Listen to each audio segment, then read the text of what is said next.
SSC 2016 panel, কিছু জানি না। স্বাধীনতার ইতিহাসের মতো রাত পেরিয়ে সকাল হয়ে ঘুম ভেঙে জানতে পারল এটা পাকিস্তান আর এটা ভারত। ঠিক সেরকমভাবে আমরা হঠাৎ করে 22 এপ্রিল 2024 জানতে পারলাম যোগ্যদের চাকরি চলে গেছে। 7 বছর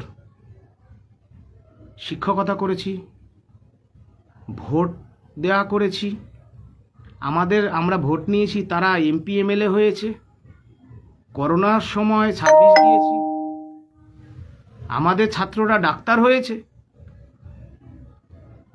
সুপ্রিম কোর্টে দীর্ঘ শুনানি, বারবার হাইকোর্টের সিঙ্গেল বেঞ্চ, ডিভিশন বেঞ্চ, বারবার মিথ্যে কথা বলা। SSC, school service commission, central school service commission বারবার মিথ্যে কথা বলছে।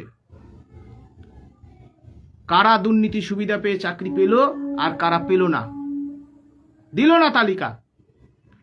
হাইকোর্টের সিঙ্গেল বেঞ্চ, ডিভিশন বেঞ্চ, চলে গেল সুপ্রিম কোর্ট, দীর্ঘ শুনানি, আবারও একটার পর একটা মিথ্যা কথা, কেবলমাত্র অযোগ্যদের বাঁচানোর জন্য। অযোগ্য কারা?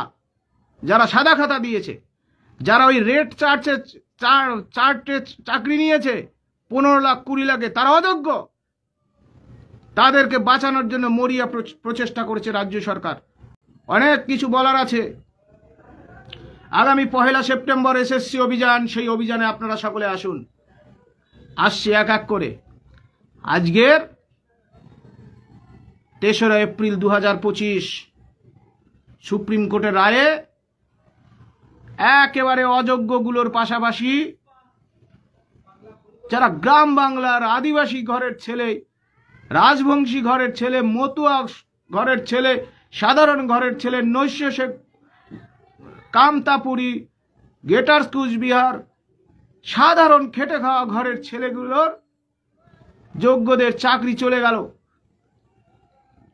রাজ্য সরকার এখানেও ক্ষান্ত হলো না, রিভিউ হলো। সেই রিভিউয়ে এই যোগ্যদের তালিকা এবং অযোগ্যদের তালিকা সার্টিফাই করে দিয়ে দিলে হয়ে যেত যে এরা অযোগ্য, এরা যোগ্য। তোমরা ঘুষ নিয়েছ, এই জীবন কৃষ্ণ সাহারা, তোমরা ঘুষ নিয়েছ, মনে ছিল না? খাতায় লিখে রাখো নি? পার্থ চ্যাটার্জিরা চোর, এই চোর পার্থরা, চাকরি চোর, আজকে আমাদেরকে পথে বসিয়ে দিয়েছে। আজকে রিভিউ, কোনো নতুন তথ্য নেই, আবার একই পরিণতি।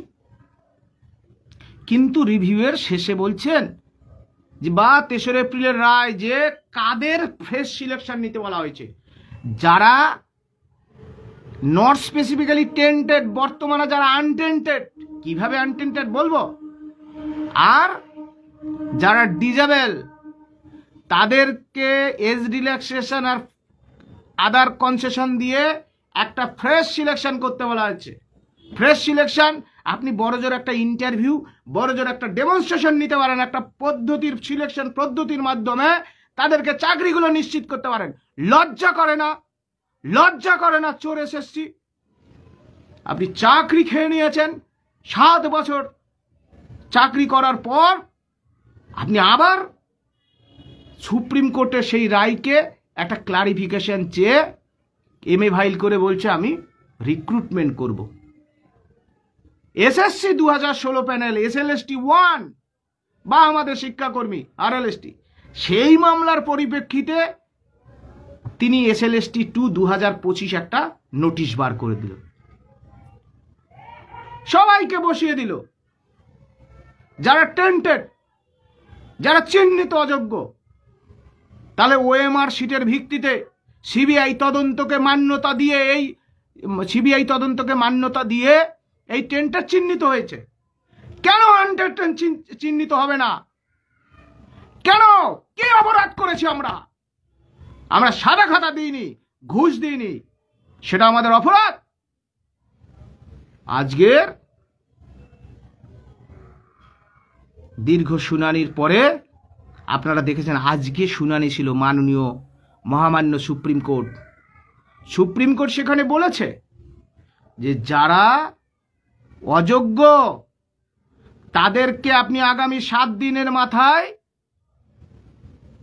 তাদের লিস্ট এসএসসির অফিসিয়াল ওয়েবসাইটে প্রকাশ করুন বলেছে। আমরা এই দাবি দীর্ঘদিন ধরে বলছি যে মহামান্য সুপ্রিম কোর্ট, আপনি যে ফ্রেশ সিলেকশনের কথা বলেছেন রাজ্য সরকার সেটা মানছে না। একটা নির্বাচিত সরকার আপনার অর্ডার মানছে না, সবাইকে বসিয়ে দিয়েছে। নতুনদের সাথে পুরনোদের একটা 26 সালে ভোটের আগে দ্বন্দ্ব বাঁধিয়ে দেওয়ার চেষ্টা করছে।